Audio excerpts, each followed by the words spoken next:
السلام علیکم ورحمۃ اللہ وبرکاتہ۔ حاجی عبدالوہاب صاحب کا بتلایا ہوا مجرب وظیفہ بہت ہی قیمتی وظیفہ، اپنی زندگیوں میں اس عمل کو لے کے آئیں۔ بیان مولانا فہیم صاحب کی زبانی۔ ہمارے چینل کو لائک سبسکرائب کیجیے۔ جزاک اللہ، ماشاء اللہ۔ جس کو حاجی صاحب نے دعا بتلائی تھی وہ تھی لا تدرک الابصار وہو یدرک الابصار وہو اللطیف الخبیر۔ کہا تھا یہ آیت ہے قرآن کی کہ یہ آیت پڑھتے ہوئے چلتا جا، ہر جگہ تیرے لیے راستہ کھلتی چلے جائے۔ اپنے مسجد کے امام صاحب ہیں ان سے لکھوا لینا، پڑھتے رہو، وہ بارڈر کراس کرتے جاؤ، اس میں تعداد نہیں ہے۔ جب بھی گھر میں داخل ہو زور سے سلام کرو، السلام علیکم ورحمۃ اللہ وبرکاتہ، کوئی گھر میں ہو یا نہ ہو۔ حدیث پاک میں آتا ہے کہ جو گھر میں سلام کر کے داخل ہوتا ہے اس کے لیے اللہ تعالیٰ وافر رزق کا فیصلہ کر دیتا، صرف سلام کرنے پہ وافر۔ جب گھر میں داخل ہو سلام کر، حضور نے فرمایا اگر گھر میں کوئی نہ ہو تو بھی سلام کرو، تمہارا یہ سلام فرشتے مجھے پہنچاتے ہیں اگر گھر میں کوئی نہ ہو۔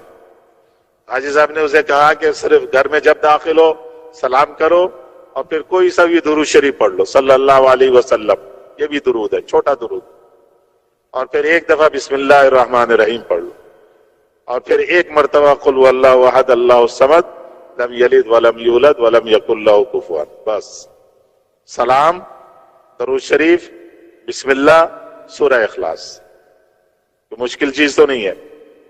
جب گھر میں داخل ہو فرمایا بس یہ عمل کر کے اندر داخل ہو، جتنا قرضہ ہے وہ بھی اللہ اتار دیں گے، آئندہ مقروض بھی کبھی نہیں ہوگا، اور وافر رزق کا بھی فیصلہ ہو جائے گا، نہ کسی کے پاس جانے کی ضرورت نہ مانگنے کی ضرورت۔ 15 دن کے بعد ہی اس نے پیغام بھیج دیا حاجی صاحب کو کہ جی میرا تو کام اللہ نے چالو کر۔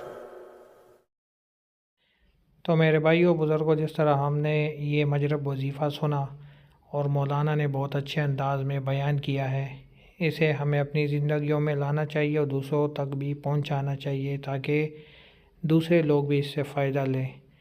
باقی اپنے دین کا کام کرنا چاہیے جس طرح ہمارے صحابہ کرام رضی اللہ تعالیٰ عنہ نے کیا تھا اور ہمارے حضور پاک صلی اللہ علیہ وسلم نے کیا۔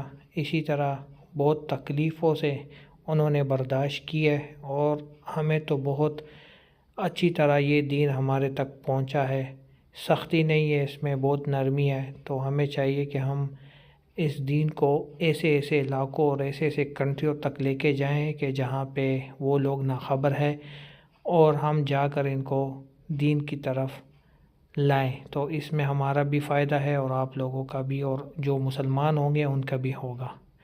تو ہمیں یہی کام کرنا چاہیے۔ جزاک اللہ۔